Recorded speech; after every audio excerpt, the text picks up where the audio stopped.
एक बार की बात है। अली नाम का एक दर्जी था। वह रायपुर गांव में अपनी पत्नी, 3 बेटियों और अपने बेटे के साथ रहता था। घर का काम पूरा करने के बाद अली की पत्नी उसकी सिलाई की दुकान पर जाती थी। उसकी 3 बेटियों समीरा, सिमरन और सोनिया की उम्र में 2-2 वर्ष का अंतर था। वे हमेशा एक दूसरे की बातें मानती थीं। जब अली की तीसरी बेटी सोनिया 4 साल की हुआ करती थी, तो अली और सबा ने एक बेटे को जन्म दिया और उसका नाम सुलेमान रखा। सुलेमान परिवार में सबसे छोटा था, इसलिए उसके माता पिता और उसकी बहनें उसे बहुत लाड प्यार करती थीं। जैसे जैसे साल बीतते गए, सुलेमान को इसकी आदत पड़ गई। उसकी माँ उसे रोज खाना खिलाती थी।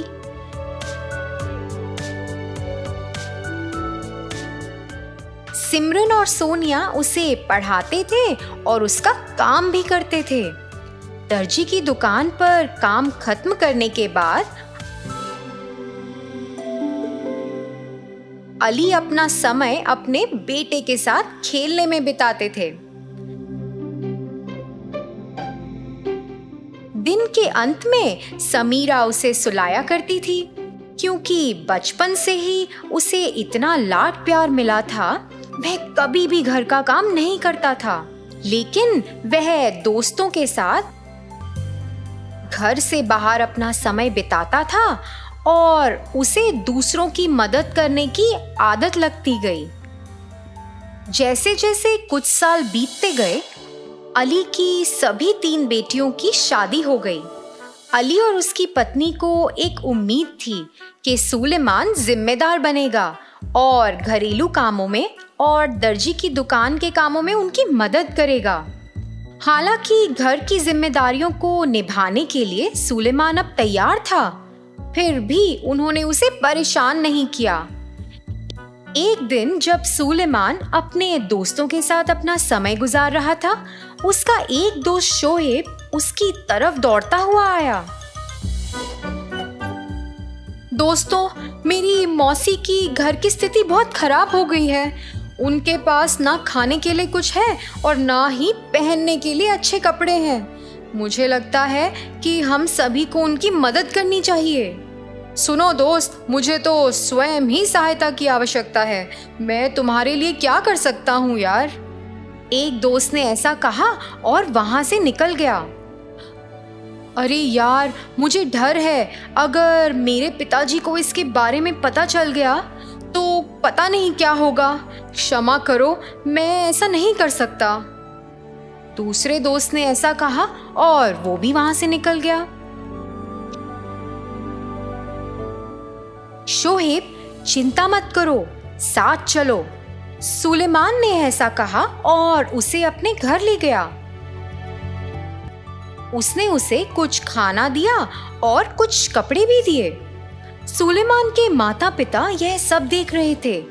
वे अपने बेटे से सवाल करना चाहते थे कि ये सब क्या हो रहा है, लेकिन तब तक सुलेमान अपने दोस्त के साथ पहले ही वहां से चला गया। सुलेमान हर बार किसी नए व्यक्ति के साथ इस मदद करने की आदत को दोहराता रहा। वह बस अपने दोस्तों के साथ अपना समय बिताता था और कभी भी अपने माता पिता के साथ समय बिताने के बारे में उसने सोचा ही नहीं।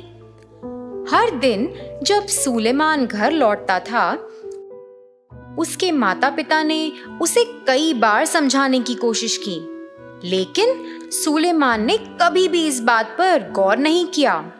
मेरे बेटे, मैं बूढ़ा हो रहा हूँ। कम से कम अब मैं तुमसे अनुरोध करता हूँ कि तुम मेरी सिलाई की दुकान की जिम्मेदारियां ले लो। पिताजी, आपका मतलब क्या है? क्या मुझे कपड़े सिलने चाहिए? मुझे उस काम के बारे में कुछ नहीं पता। मैं ऐसा नहीं कर सकता हूँ पिताजी। आप कृपया कोई और तरीका निकालें। उसने यह कहा और बिस्तर पर चला गया। अगले दिन बड़ी बेटी समीरा अपने माता पिता को देखने के लिए आई और जब वह उनका हालचाल पूछ रही थी, उसे अपनी माँ से सुलेमान के व्यवहार के बारे में पता चला। उसके बारे में चिंता मत करो पिताजी, मेरे पास इसके लिए एक उपाय है। वह अपने माता पिता को अपने साथ ले गई और अपने भाई को एक पत्र लिखा जिसमें उसे पता चला कि वह उन्हें उत्सव के लिए ले जा रही है। यह पत्र दरवाजे के ताले पर रखा हुआ था। जब सुलेमान घर लौटा, उसने उस पत्र को देखा जो दरवाजे से लगा हुआ था।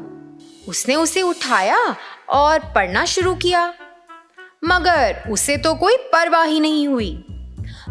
मगर एक दिन फिर उसे महसूस हुआ कि उसके पास रोज की तरह घर पर माँ नहीं है उसे खिलाने के लिए। घर आते ही उससे बात करने के लिए पिता भी नहीं है। उसे पैसे देने के लिए दुकान में पिता बैठे ही नहीं है। हर दिन जब तक वह घर आता तो घर सुनसान और अकेला दिखता। उसे घर आने का मन ही नहीं कर रहा था। जैसे ही सुलेमान अपने घर के बाहर बैठा, उसने देखा कि एक बूढ़ा जोड़ा सड़क से जा रहा है। वे बहुत कमजोर लग रहे थे। जब वह उन्हें देख रहा था तो वो बूढ़ी औरत अचानक से फिसलकर गिर गई। सुलेमान तुरंत मदद के लिए उनके पास पहुंचा।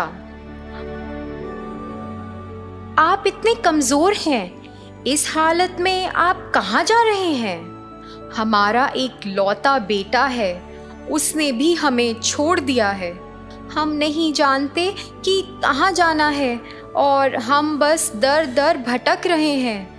सुलेमान ने उस बूढ़े जोड़े की बातों को सुना और अचानक अपने माता पिता और उनके साथ व्यवहार करने के तरीके को याद किया। उसे अपने माता पिता के प्रति व्यवहार की गलती का एहसास हुआ।